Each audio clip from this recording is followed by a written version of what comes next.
My turn. What information can you read from this bar chart?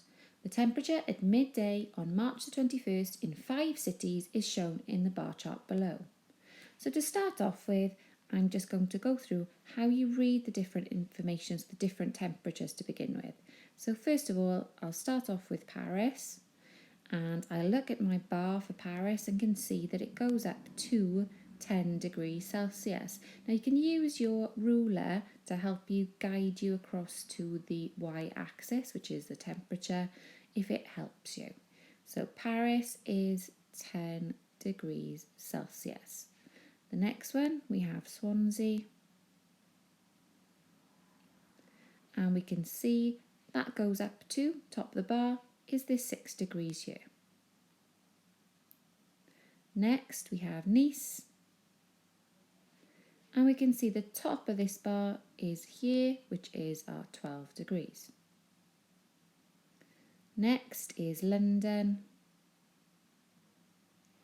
and we can see here the top of the bar is actually in between our readings of 6 and 8. The number exactly between 6 and 8 is 7 degrees. And lastly, we have Oslo. And again, this is in between the two readings of 2 and 4. And the number in between 2 and 4 is 3.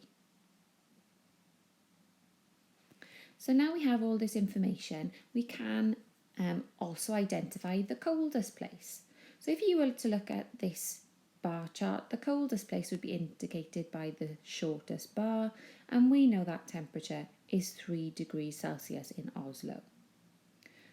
The hottest place would be the tallest bar, which in this case is Nice at 12 degrees Celsius.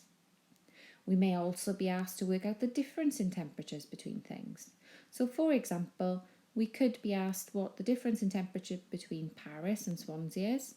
Now we can see Paris is 10 degrees Celsius, Swansea is 6 degrees Celsius, which means the difference between these two would be 4 degrees Celsius.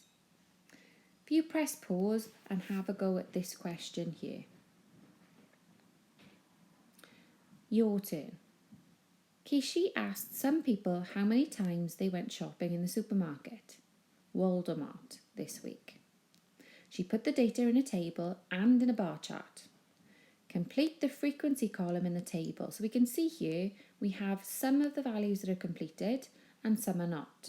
So we first need to look at number of visits being 1 and look and see what the frequency would be. So number of visits 1 is here. I highlight that. And we can see the top of the 1 visit bar is here, and it goes across to 2 on the frequency. So our frequency there would be 2. The next one we look at is when somebody visits 3 times, which is this bar here. The top of the 3 visits bar is 3 as our frequency. And we can check to see whether we've done it correctly because they should add up to 14. 5 plus 2 is 7, 7 plus 4 is 11, 11 plus 3 is 14. So I've finished that correctly. How many people did Kishi ask? That would be our total altogether, which gives us 14 people. How many people went more than once? So that means we are looking for the people who visited more than once. So that means we want to include the 4 people and the 3 people, which gives us 4 plus 3 is 7 people.